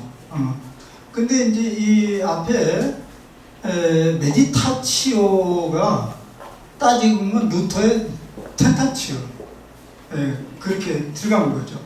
그리고 이제 사실 루터가 그것을 얘기할 때는 보통 루터는 렉시오 디비나라고 하지 않고 렉시오 컨티뉴아라는 말을 사용해요.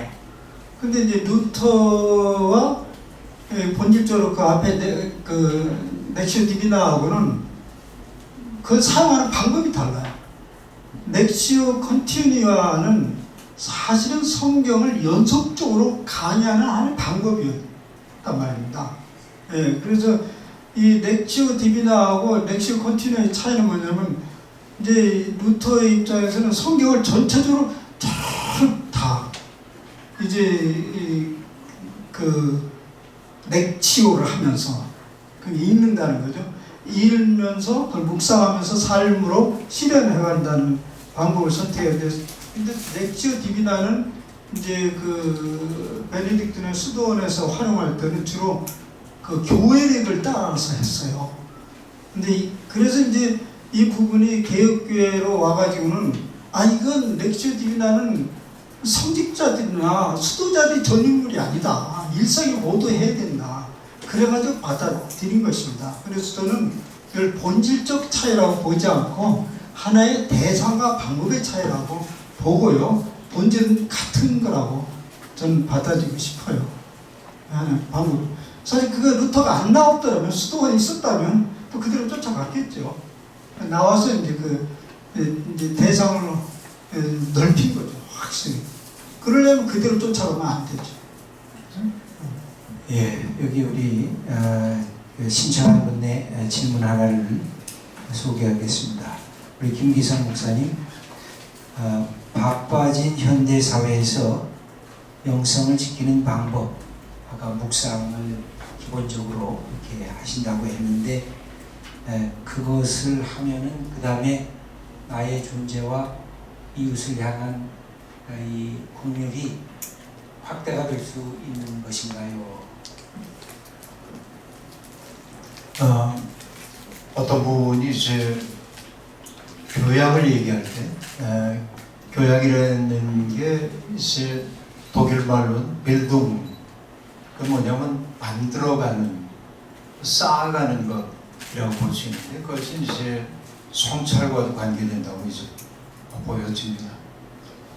교약이라는 게 예컨대 뭐 우리가 원탁 테이블에 앉아 있는데, 왼쪽에 있는 빵이 내 건지 오른쪽에 내 건지 이런 거 몰라서 실수하는 경우도 있는데, 이렇게 포크랑 뭐 나이프 같은 게 놓여 있는 거 어떻게 써야 되나 뭐 그러는데 맨 바깥에 있는 것부터 써가지고 안으로 들어오는 거다. 이 정도 이제 알고 우수 좌빵 그러면 물은 오른쪽에 있는 게 내 거고 빵은 왼쪽에 있는 게 내 거고 이제 이런 걸 아는 게 이제 사람들은 식탁 매너이면서 교양이라고 생각합니다. 근데 진짜 교양이라고 하는 건 뭐냐면 인간이 되는 게 교양이라고 얘기하면 오늘 내가 배부리 먹고 있는 현장 저 바깥에 굶주리는 사람이 있을 때 내 마음이 아파져야 교양이에요. 이거를 일본에 있는 서경식 선생은 이렇게 표현을 하죠. 타자의 고통을 상상할 수 있는 능력, 이게 교양이래요. 그렇게 본다면 이때의 교양이라고 하는 것과 영성이라고 하는 것은 별로 구별되지 않는다. 어떻게 보면 이게 이제 일상화된 영성이라고 얘기할 수 있어요. 그런데 저는 우리 시대의 영성의 가장 큰 문제는 뭐냐면 자기 이익에 거리두기를 하지 못한다면 천하 없는 소리를 해도 소용없다.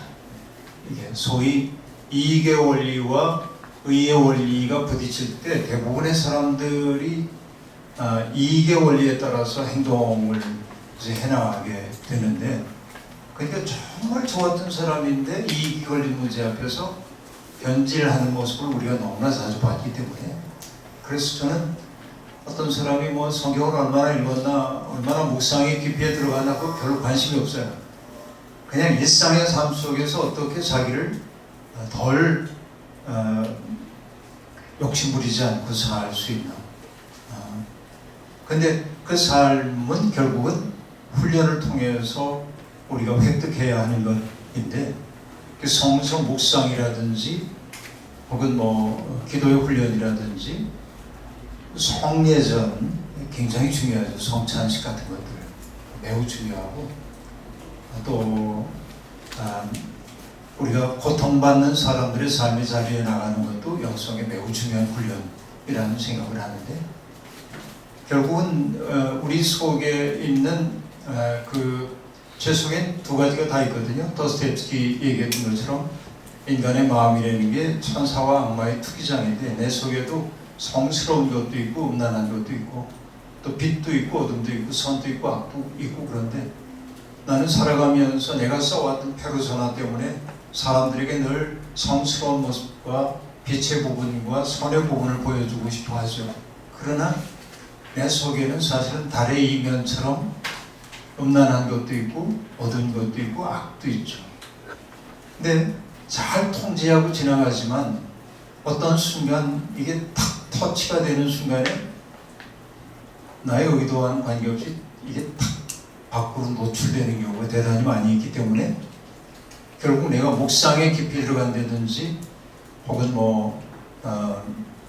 고통받는 타자와 함께 한다든지 하는 것은 내 속에 있는 그 달의 이면처럼 남들에게 보여주고 싶지 않았던 그것들을 나의 삶에 의식화하고 통합하고 이런 과정이라고 생각하고, 이것은 은혜를 통해서도 정화될 수 있지만, 그러나 저는 은혜를 우리들이 열심히 사모해야 되지만 끝없는 자기 성찰이라고 하는 것은 타자라고 하는 거울에 비추어진 내 자신의 모습을 돌이켜봄이니까, 한국교회에서 가장 부족한 것이 바로 이 성찰이라는 생각을 저는 하고 있거든요. 자기를 돌아보지 않으면 항상 남만 보고 있지. 그래서 영성의 깊이는 바로 그런 성찰 통해서 우리에게 오고 있고, 그런 성찰이 우리들이 착실하다고 한다면 삶도 조금씩 바뀔 수밖에 없지 않나, 그런 생각을 가지고 있습니다. 예, 감사합니다. 그것에 연속해서 계속해서 유 목사님 말씀해 주시면 좋겠는데, 이런 질문입니다. 계속되는 영성 훈련과 노력에도 불구하고 한국 교회 목회 현장에 나타나고 있는 목회자와 교회의 타락상의 근본 원인은 무엇이며, 이를 막을 수 있는 나름의 실천 방안이나 대안이 있으시면 어떤 것이 있을까요? 이거 두 분이 같이 또 얘기해 주셔도 좋습니다.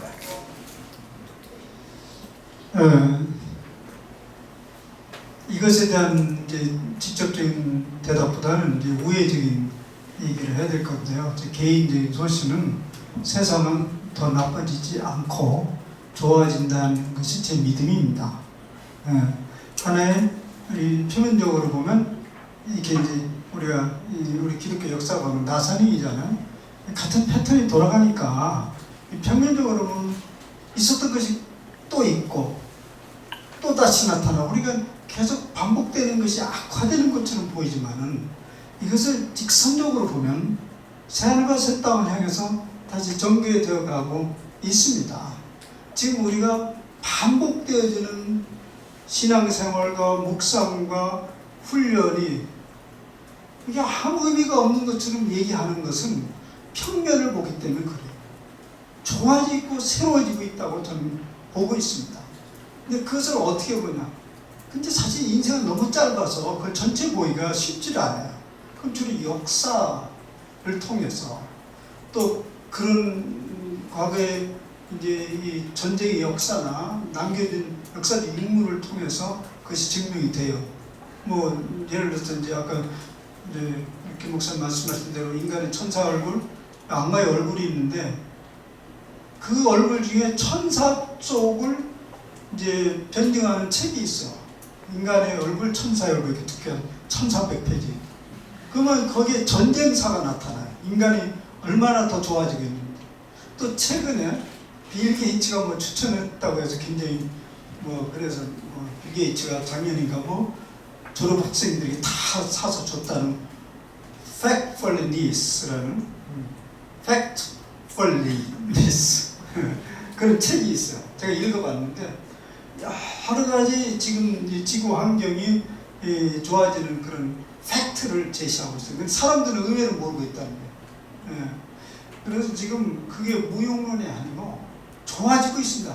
왜? 그걸 하니까 좋아진 거예요. 자꾸 복음을 전하고 그러니까 나빠지지 않는다고. 저는 그렇게 대안이 있는 게 아니라 지금 좋아지고 있다. 그대로 둬도 좋다. 지금 얘기하는 걸 계속하면 이대로 계속 가라. 그렇게 말하고 싶습니다. 금방 뭐라 그러냐 아까 엑시즘이나 이런 게 해도 뭐가 변화되냐 그거 한다면 그게 변화다. 이렇게 말하고 싶습니다. 이 목사님이 제가 예전에 생각했던 것과는 달리 굉장한 낙관주의적 사고를 갖고 계신 것 같아서 오늘 또 새롭게 제가 죽을 때가 가까이 왔습니다. 예, 여기에 대해서 우리 저는 좀 비관적입니다. 이렇게 해야 할 것 같아서. 네, 세상은 공감의 방향으로 바뀌어가고 있는 건 분명하죠. 옛날 노예제 사회에서부터 농노제 사회, 그러니까 중세 거쳐가면서 점점 인권에 대한 감수성들이 높아가고 이렇게 이제 진행되어 가고 있는 건 분명하고 심지어는 인권뿐만 아니라 이제 동물권까지 얘기하는 것은 분명히 이것은 역사는 진보하고 있다 이렇게 보여집니다. 그러면 기독교는 어떠냐? 나는 진보 안 하는 것 같아요. 비관적이에요. 몇 해 전입니다만은 목사님들한테 그 얘기 했잖아요. 제 친구 중에 스님들이 몇 있는데요.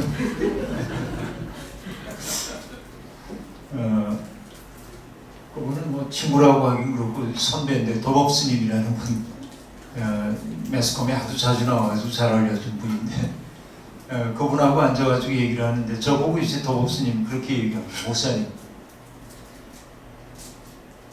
종교보다는 일반 사회가 거룩하지 않습니까? 그러시는 거예요. 그래서 그게 무슨 말씀이세요? 짐작이 가는 게 있었지만 그렇게 묻자 일반 사회는 정화 장치가 있습니다. 이제는 못합니다. 근데 종교는 도무지 정화할 수 있는 그 능력을 잃어버리고 있지 않나? 뭐 그런 얘기를 해요. 저는 오늘의 개신교, 다른 종교 얘기할 것도 없고 개신교회는 그렇게 낙관적이지 않다는 쪽에 조금 더 마음이 갑니다. 실제로. 왜 그러냐 그러면 한국교회에 원죄가 있어요. 원죄. 제가 보기엔 그 원죄입니다. 교회 성장주의입니다. 꼼 잡는 게 매라고 교회를 양쪽으로 성장시켜야 한다고 하는 여기에 모든 목회자들이 온통 매달리다 보니까 본을 버리고 말을 붙잡는 것 아닌가. 이것이 이제 한국교회의 정확한 쇠퇴의 원인이라고 저는 생각해요. 근본적으로는 말을 취하고 본을 버렸는데 성장한다라고 얘기하면은 곤란합니다. 왜냐하면 하나님 살아계시면은 본을 버리고 말을 취했으면은 무너져야 돼요. 근데 오늘 한국교회 무너지고 있는 것은 하나님 살아계시고 있기 때문입니다. 그럼 희망은 없나? 아니, 본을 붙잡는 교회들이 어렵겠지만 바로 희망이다, 앞으로. 그러니까 우리의 희망이라고 하는 것은 횃불을 드는 것 같은 희망은 아닐 거고 반딧불 같은 희망이어도 괜찮다. 반딧불 같은 희망. 그러니까 반딧불이 반짝반짝하면 크리스마스 트리 켜놓은 것 같은데 그걸 보면서 우리들이 소망을 품거든요. 그래서 적어도 이제 세상은 진보의 방향으로 가고 있는데 그러나 엔트로피가 높아가면서 세상도 그렇게 낙관하기 어렵다 하는 게 이제 제 생각이고 그러나 세상은 어쨌든 공감의 확대 방향으로 흘러갈 거다 이거는. 그러면 교회도 공감이 확대되는 방향으로 가야 하는데 한국교회는 뭐냐면 혐오 생산 공장이 되었다. 누군가에 대한. 이게 저는 이제 한국교회의 가장 문제 상황이라는 생각이 들어요. 예. 그냥 제가 두 분을 보면서 또 이렇게 질문할 것이 이런 생각이 들었는데요. 두 분 다 일상성을 강조하는데 굉장히 공통점이 있는 것 같아요. 그러니까 영성이라는 게 우리가 갖고 있는 삶의 이야기들을 하나님께서 기뻐하시는 방향으로 함께 가야 한다라고 하는 그 점의 공통성이 두 분에게 있으신데 아까 제가 하나는 낙관성이 더 있으시고 하나는 비관성이 더 있으시다 그런 말씀을 드렸는데 이 부분이 어떤 차이가 있느냐면 아까 이제 우리 유 목사님이 말씀하신 일상과 특별성 또 우리가 갖고 있는 현실과 초월성 이것이 하나다. 근데 제가 우리 김 목사님 말씀을 들을 때는 단순히 하나가 아니라 거기에는 굉장한 다이나믹한 충돌이 있으면서 하나가 된다. 거기에 그 차이점이 뭘까? 그러니까 김 목사님은 거기에서 죄와 갈등과 이 다름을 거기에서 얘기하고 계신 것 같은데 이게 두 분이 이제 이렇게 말씀을 해주셔도 좋은데 우리 유 목사님은 그 다름과 갈등과 죄에 대한 부분보다는 낙관적 하나됨에 대한 것이 더 강조가 되는 것 같아요. 그래서 이 일상성을 동시에 두 분 다 똑같이 강조하면서 하나님의 역사가 이 땅에 구체적으로 나와 내 이웃과 이 세계 속에 펼쳐져야 된다라고 하는 그 점을 두 분이 동시에 강조했는데도 불구하고 그 선상의 이 신학적인 느낌이 다른 부분이 있겠다 하는 생각이 들어졌는데 뭐 누구부터 먼저 말씀하셔도 괜찮습니다. 그런가요? 아니면 왜냐하면 그러다 보니까 저는 이제 성사학을 한 사람으로서 성경에서 보여주는 아까 거룩함은 단절과 통합이거든요. 거룩함 앞에 설 때 두려움을 동시에 느끼면서 그러나 끊임없이 그 거룩함의 새로움으로 내게 끌어당기는 힘. 그래서 이 두려움은 나를 하나님으로부터 떠나게 하고 그러나 동시에 새로움은 나를 끌어다니는 이 복합적인 감정이 다이나믹하게 내 속에 있을 때 신비도 경험하면서 일상성도 동시에 경험하면서 그 신비가 일상성으로 확대가 되거든요. 그 점이 이제 조금 한 말씀만 더 하고 제 말씀을 드리겠습니다. 그러니까 성육신의 신앙에 플러스 하나가 더 필요하지 않은가. 그러니까 십자가의 영성. 그러니까 성육신의 영성 플러스 십자가의 영성이 있어야 인간의 죄, 인간의 갈등, 인간의 부끄러움, 인간의 거짓 그 그것을 뛰어넘는 우리의 현실 세계 속에서의 침투 그리고 일상성 그 점이 어떤가 그 점을 얘기를 안 해주셔서 제가 우리 유 교수님 먼저 대답하시고 예, 이제 제 답은 아까 이게 차이라고 보이지 않고 표현 양식이라고 보는 거죠. 무엇을 이게 옛날 조삼모사라는 게 있어. 아침 3개 주고 저녁에 4개 주든지, 아침 4개 주고 저녁에 3개 주든지. 그 가치관을 어떻게 보냐에 따라서 낙관, 비관을 얘기하는 거지 본질에는 아무 차이가 없다고 보는 사람이에요. 그러니까 이제 예를 들면 아까 이제 우리 김 목사님은 난 비관적이다 이렇게 얘기했지만 가만 보면 비관이 안 나죠. 그게 마지막에 그 희망이라는 걸 붙들고 있다. 어떻게 보든지 희망이 꺼져가야 되는데 희망은 안 꺼지는 걸로 묘사를 하고 있어요. 그럼 이제 근데 이제 이 오늘 보는 이 현상을 이제 이걸 올다운 시킨 거죠. 그래서 이제 비관이라는 거죠. 이제 저는 이제 이렇게 생각해요. 근거리 입장에서는 비관적이에요. 근거리. 그러나 원거리는 낙관적이에요. 원거리. 미시적인 측면에서는 비관적이에요. 그러나 거짓 측면에서는 잘 될 거예요. 저는 궁극적인 측면에 그 낙관 속에서 현재를 보죠. 저는. 그러니까 오늘을 이 비관 속에서 거기에 희망을 보는 거죠. 같은 거죠. 그거 맹목적인 낙관은 아니에요. 만약 그렇다면 우리가 오늘 가르칠 일이 하나도 없어져요. 그러니까 이제 결국 어떤 입장도 이제 같은 입장이죠. 통합적으로 이렇게 전체적으로 본다면 그렇게 하는 거고요. 약간 이제 성신화에다 이제 플러스 알파가 있어야 된다. 이 부분도 그렇습니다. 이제 오늘 이제 한국교회가 이제 이렇게 병폐가 되는 것은 아까 윤리적인 도덕적인 어떤 교회의 성장을 이렇게 얘기하는데 저는 근본적으로 신학적인 측면에서 문제가 있다고 봐요. 그 뭐냐면 우리가 십자가로 인해서 구속의 역사, 죄 용서받아서 그 다음 천국 간다.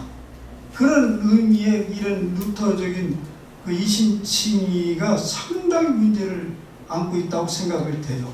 왜냐하면 우리가 이제 예수 믿고 구원받았다. 그 다음 뭘 하니까 할 일이 없어. 목표가 없어져 버렸어요. 목표점이. 뭐 루터의 이신칭의를 가져온다면 더 그렇고요. 사실 당시에 종교기자도 그런 측면에서는 반발이 많이 있었지만, 근데 그것을 하나님 나라, 이 죄사함, 죄용서함의 큰 틀이 하나님 나라거든요. 이 하나님 나라를 실현하는 과정 속에서 죄용서라는 것은 따라와야 될 부분이에요. 그렇게 저는 이해하죠. 그러니까 이 하나님 나라, 우리가 하나님 나라를 살고 있고 하나님 나라를 실현해 간다면 우리의 삶의 목표가 분명해요. 어떻게 살아갈 것, 하나님 백성으로 살아갈 것이 분명하다고. 거기에 따라서 제 용서가 함께 또 잡는다. 이런 입장을 이제 생각을 하는 거죠. 그래서 이제 성육신 그 부분에 대해서 제가 강조하는 것은 하나님 나라 신학을 이제 강조하다 보니까 성육신이 핵심으로 된 거죠. 거기에 마땅히 제 용서함, 우리의 깊은 갈등과 고뇌 속에 그것을 해결하는 하나의 과정으로서 십자가의 사건은 너무너무 당연하게 따라와야 될 부분이죠. 따라와야 될 부분이지 그게 지붕은 아니다. 지붕은 하나님 나라하고 성육신이다. 그렇게 보완을 하려고 합니다.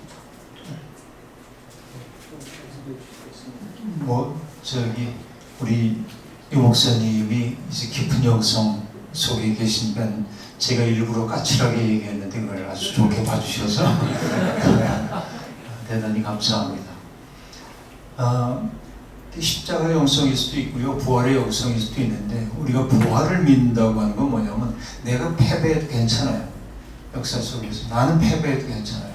주님이 승리하실 테니까 패배해도 괜찮으면 힘이 생겨요. 옛날에 권투 선수 가운데 모하마드 알리라는 사람이 있었죠. 캐시어스 클레이였는데 이제 말콤 X라는 사람을 만나고 자기 뿌리를 찾다 보니까 캐시어스 클레이라고 하는 백인식 이름을 버리고 이제 모하마드 알리로 바꾸죠. 역사상 가장 위대한 권투 선수 가운데 하나입니다. 근데 그 선수가 조지 포먼이라고 하는 아주 핵펀치 가진 사람하고 이제 시합을 했어요. 이겼어요. 결과적으로. 근데 이제 이 모하마드 알리 고백입니다. 너무 공포스러웠대. 조지 포먼의 이 펀치를 내가 감당할 수 있을까? 그래서 시합하기 전날 경기하는 링에 올라갔대요. 거의 섀도우 복싱을 이렇게 하다가 머릿속에 그려보는 거예요. 조지 포먼에게 맞고 자기 쓰러진 자기의 모습을 상상하고 링에 들어놓고 카운트 시작되고 그때 일어나고 또 터지고 넘어지고 몇 번 하고 나니까 괜찮아 하는 생각이 들었고 그 용기를 가지고 다음날 한 거예요. 그러니까 우리가 하나님을 믿는다고 하는 건 뭐냐면 나는 패배해도 괜찮아. 내가 가는 이 길 위에서 그분은 패배하지 않을 테니까. 이게 근본적 낙관주의라고 얘기할 수 있겠죠. 그러니까 십자가 신학이라고 하는 것이 결국은 그렇게 이제 연결이 되는 거라고 생각하고 그래서 이런 말씀을 드리고 싶어요. 아까 반딧불 얘기를 했습니다만 희망이라는 게 본디 희는 드물 희자를 썼거든요. 옛날에는 드문 거입니다. 바랄 수 없을 때 바라는 것이죠. 제 책 제목이기도 합니다만은 그 책 제목 아슬아슬한 희망이라고 하는 책이 있는데요. 제 책 가운데 사실은 아슬아슬한 희망이라는 말을 제 후배에게서 빌렸습니다. 내가 이 말을 써도 되겠냐? 왜냐면 오리지널리티가 그 친구에게 있기 때문에 뭐 형님 쓰세요. 그래서 이제 갖다 썼는데 그 친구의 이야기입니다. 후배 목사. 어느 날 이제 남해에 있는 어떤 교회에 부임해서 갔는데 트럭에다 짐을 싣고 다 내리기 전에 주인한테 인사를 해야 되니까 예배당 문을 이렇게 연 거예요. 기도하려고 했더니. 근데 보니까는 창을 통해 햇빛이 비쳐들고 있는데 햇빛이 비춰진 그 마루장 위에 월요일이었는데 먼지가 뽀얗게 앉아있는 거예요. 이거 무슨 일이지? 사람들한테 물어보니까 예배를 안 드린 거예요. 오랫동안. 교인이 없어요. 거기에. 한두 명 교인이 있었는데 예배드리기 어려우니까 다른 교회에 가서 같이 예배드리고 이렇게 했던 거예요. 자기 처지가 너무 이제 가슴이 아프더래요. 그래서 어쨌든 짐을 다 내려놓고 예배당 한 바퀴를 돌고 있는데 예배당 뒤편에 있는 흙둔덕이 비가 내리면서 이제 자꾸 쓸려내리고 그랬는데 그 중간쯤에 어디선가 날아온 소나무씨 하나가 발라 해가지고 한 30cm쯤 되는 소나무가 자라고 있었는데 비에 씻겨 내려가지고 하얀 뿌리가 드러난 거예요. 근데 그게 자기의 처지처럼 보여요. 그래서 그 후배가 옆집에 대나무가 있는 걸 보고 대나무밭에서 몇 개를 얻어요. 그 대나무를 가지고 소나무 울타리를 만들어주고 흙을 채워줬어. 더 이상 내려가지 않게. 그리고 그 소나무의 이름을 지었습니다. 아슬아슬한 희망. 세상 낙관하기 어려울 정도로 힘겨워요. 그러나 그런 드러난 뿌리에 흙 한 줌 올려주는 북돋는 그 마음, 그리고 더 이상 얘가 상처받지 않았으면 좋겠어서 울타리를 쳐주는 마음들, 그 마음, 이게 성육신이고 결국 이런 삶을 통해서 내가 패배해도 괜찮아, 난 지지 않을 테니까. 저는 이게 영성 아닌가, 저는 그냥 그렇게 믿어지고 있어요. 그렇게 살고 있습니다. 예, 우리 여러분들이 그냥 제가 오픈 플로어 질문을 받도록 하겠습니다. 따로 내시지 않았기 때문에 자유롭게 한 두세 분만 질문 받고 중계를 해야 될 것 같습니다. 예. 아까 유해룡 교수님께서 혹시 자기가 누군지 말씀하시고 질문하면 어떨까요? 예, 저 감독회에서 조사 하고 있는 김요한이라고. 아 예. 누구한테 질문하신 거죠? 유해령 교수님. 아 유해령 교수님.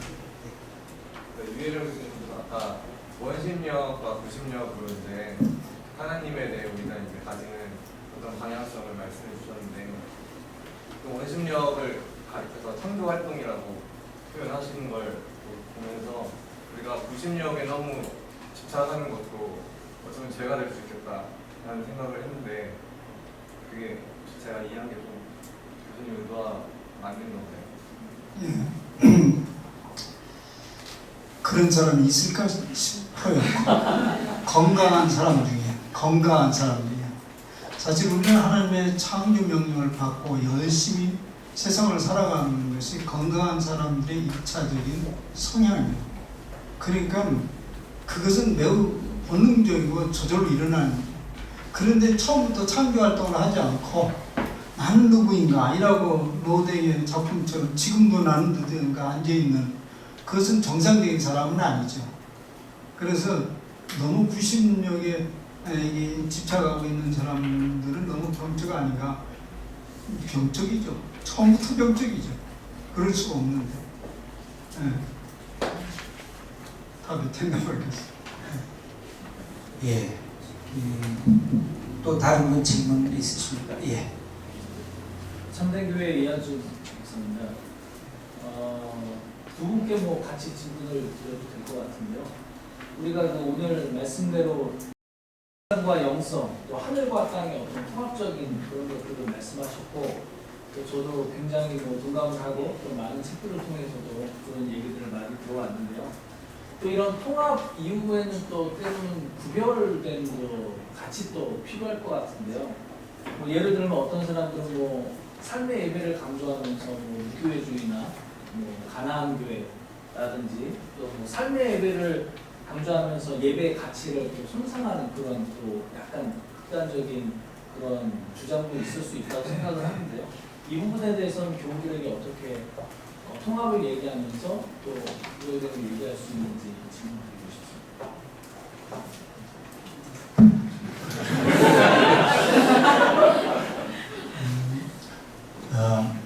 이제 구심력과 원심력 얘기와 관련해서 저는 이제 그 아까 김지철 목사님께서 감리교 목사인데 오히려 장로교석이고 이런 말씀을 들었는데, 사실은 제가 이제 그 내년이면 목회 40년인데요. 40년 동안에 목회 여정에서 주로 만나왔던 사람들이 다소 진보적인 진영 사람들하고 평생을 살아왔습니다. 평생을. 근데 아쉬운 게 있어요. 사실. 뭐냐면 이분들은 굉장히 이제 바깥에 사회적 실천 문제에 집중을 하고, 그러니까 우리 역사 속에서 이제 그분들에게 진 빚이 있죠. 안타까운 건 뭐냐면은 그래서 좀 거칠어질 때도 있어요. 평화운동을 하는데 안달해. 여유가 없어. 근데 그건 뭐냐면 그게 이제 내게는 늘 과제였습니다. 우리 친구들을 보면서 평화운동을 하기 위해 치열해지기 위해서는 뭐냐면 내 속에 먼저 평화가 있어야 돼. 내 속에 있는 모순 구조를 봐야 바깥 모순을 바라보면서 해결책을 낼 수 있어요. 옳은 얘기 누구든지 하는데 그 옳은 이야기를 들으면서 오히려 사람들이 더 상처를 받기도 하고 그러거든요. 뭐 어떤 사람에게 했던 누군가 유명한 얘기죠. 정말 이렇게 옳은 말을 그렇게 싸가지 없이 할 수 있었나.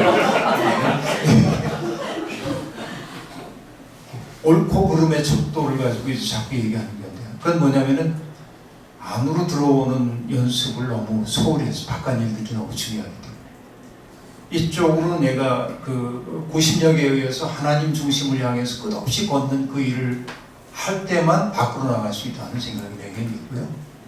동시에 뭐냐면은 안으로만 들어가는 것 가지고 내가 신앙생활 제대로 하고 있다고 말하는 것도 그건 적절한 일은 절대로 아니다. 건강하지 않다. 우리가 빈센트 반 고흐의 첫걸음이라고 하는 그림 있습니다만 그 첫 걸음 보면은 살인문 앞에서 아이가 이제 이렇게 걸어 나오고 있는데 아빠가 일하다 온 아빠가 무릎을 꿇고 자기에게 다가오는 아이를 안기 위해 준비합니다. 자, 아빠가 아이를 사랑하기 때문에 애가 넘어질까봐 낯짝 안아 든다고 한다면 아이는 시행착오를 통해 걷는 일을 하지 못하겠죠. 중요한 것은 뭐냐면 안으로만 잡고 있어서는 안 되고 내가 믿고 고백하는 것들을 삶으로 번역하기 위한 현장성이 정말로 필요하다고 보여집니다. 근데 이 둘이 분리되면 안 돼요. 그러니까 제가 얘기합니다. 목사님 골프장에도 주일날 골프 치는 게 무슨 죄예요? 골프장에도 하나님 있잖아요. 그러면 제가 이렇게 대답합니다. 그럼요, 골프장에도 하나님 계시죠. 근데 당신의 마음에는 없어요.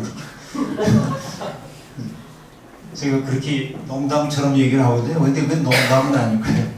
어떻게 보면.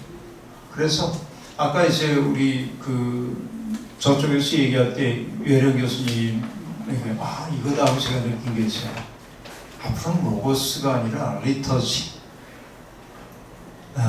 미래교회에서는 이 예배의 전례 이런 것들이 굉장히 중요한 시대가 온다고 아까 말씀하셨는데 저도 그렇게 생각합니다.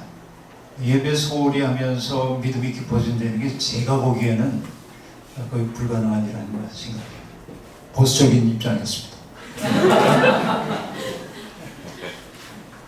그럼 저는 진보적 입장에서 얘기합니다. 예, 제가 이제 통합적인 것, 하늘과 땅, 성과 속의 통합적이라는 것은 다분히 우리 전통적 가지고 있는 신념에 대한 반작용으로서 얘기하는 거예요. 이제 전통적 우리 이제 성과 속을 얘기할 때 특히 교회 입장에서 이 세상은 적대의 대상이고 그리고 정복의 대상이고 투쟁의 대상이고 그렇게 생각한 것을 일컬어서는 이분법적인 사고다 생각한 것이죠. 예, 그러면 이것이 통합됐다는 소리는 뭐냐면 저놈의 저 세상은 더 이상 적대의 대상, 정복의 대상이 아니고 함께 공감하고 함께 살아갈 길동무라는 얘기예요. 근데 지금 내가 그를 길동무로 받아들인다는 것은 결국은 나의 삶이 그들과 함께 공유되면서 그 성스러움이 통합이 된다는 것을 의미하는 거죠. 그것은 흡수 통합이 아니고 함께 더불어서 친구로서 동반적으로 살아가는 동안 그렇게 한다는 얘기죠. 예. 뭐 금방 목사님 말씀하신 대로 골프장에도 하나님이 있으니까 교회 안 가서 거기서 그 골프 치면 예배가 된다 그런 얘기는 아니죠. 그야말로 정답을 하셨어요. 누구는 예배가 될 수 있어요. 근데 누구는 예배가 될 수가 없어요. 그런 의미를 얘기하는 거죠. 예. 그러니까 세상은 이제 하나님이 사랑하시고 하나님이 영원거리로 만든 창조 세계가 아니고 영원히 지속 보존하고 세상과 세상을 만들 대상이기 때문에 우리도 그렇게 받아들여야 된다는 얘기예요. 결국 세상이 교회가 되는 거지 교회가 세상이 된다는 소리는 아니라고.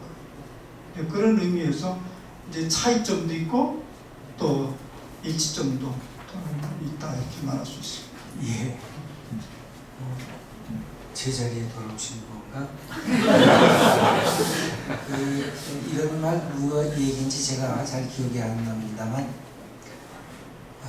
우리는 매일매일 모세처럼 떨기나무 굴꽃 경험을 하고 있다. 일상적인 삶에서.